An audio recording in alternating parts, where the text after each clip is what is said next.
ব্রাহ্মণবাড়িয়া ১ নাসিরনগর আসনে সাবেক এমপি সহ ১২ প্রার্থীর মনোনয়ন দাখিল। নেহারেন্দু চক্রবর্তী প্রতিবেদনে থাকছে বিস্তারিত। ত্রয়োদশ জাতীয় সংসদ নির্বাচনকে সামনে রেখে সংসদীয় আসন ২৪৩ ব্রাহ্মণবাড়িয়া ১ নাসিরনগর আসনে নির্বাচন করতে আগ্রহী সাবেক সংসদ সদস্যসহ মোট ১২ জন প্রার্থী মনোনয়ন ফর্ম জমা দিয়েছেন। ২৯ ডিসেম্বর ২০৫০ সোমবার সকাল ১০টা থেকে বিকাল ৫টা পর্যন্ত রিটার্নিং কর্মকর্তার কার্যালয়, ব্রাহ্মণবাড়িয়া জেলা প্রশাসক ডিসি অফিস এবং সহকারী রিটার্নিং কর্মকর্তার কার্যালয়, নাসিরনগর উপজেলা নির্বাহী কর্মকর্তার ইউএনওর অফিসে বিভিন্ন রাজনৈতিক দল ও নির্দলীয় স্বতন্ত্র প্রার্থীরা তাদের মনোনয়নপত্র দাখিল করেন। মনোনয়ন দাখিলকে কেন্দ্র করে সংশ্লিষ্ট দলগুলোর নেতাকর্মী ও সমর্থকদের উপস্থিতিতে কার্যালয় প্রাঙ্গণে নির্বাচনী আমেজ লক্ষ্য করা যায়। মনোনয়ন দাখিলকারী প্রার্থীরা হলেন এস.এ.কে. একরামুজ্জামান সুখন, সাবেক সংসদ সদস্য; এম.এ. হান্নান, বিএনপি মনোনীত; ইকবাল চৌধুরী, স্বতন্ত্র; অধ্যাপক এ.কে.এম. আমিনুল ইসলাম, বাংলাদেশ জামায়াতে ইসলামী মনোনীত; এ.কে.এম.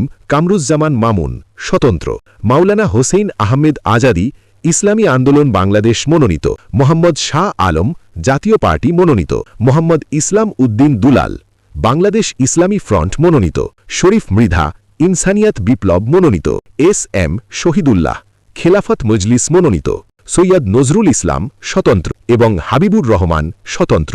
জেলা নির্বাচন কমিশন সূত্রে জানা গেছে, আগামী ২ জানুয়ারি ২০২৬ তারিখে মনোনয়নপত্র যাচাই বাছাই অনুষ্ঠিত হবে। এই আসনে রাজনৈতিক দল ও স্বতন্ত্র প্রার্থীদের অংশগ্রহণে আসন্ন নির্বাচন ঘিরে প্রতিদ্বন্দ্বিতা আরও জোরদার হয়েছে বলে মনে করছেন স্থানীয় রাজনৈতিক বিশ্লেষকরা। সেক্ষেত্রে আমরা তখন ইলেকট্রাল কমিটির কাছে দিয়ে দিই। ওনারা সেখানে একজন জাজ আছে, সিনিয়র সহকারী জাজ, উনি এটা ব্যবস্থা নেবেন। এর ব্যাপারে আমি যেটা বলতে চাই বা আমার দলীয় সিদ্ধান্ত আছে সেভাবে যে আমরা যতটুকু সম্ভব না পুরাটাই 100% মেনে চলার চেষ্টা করি।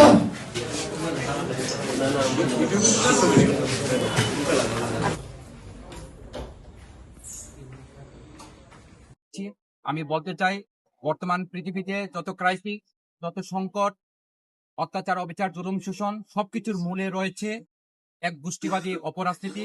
তা থেকে মুক্তির জন্য মানবতা রাজনীতির প্রবর্তক আল্লামা ইমাম হায়াত আমাদেরকে মানবতা রাজনীতির মাধ্যমে মানবতা রাষ্ট্রের লক্ষ্যে সবাইকে বিশ্ব ইনসানিয়ত বিপ্লবে ঐক্যবদ্ধ হওয়ার আহ্বান জানিয়েছেন।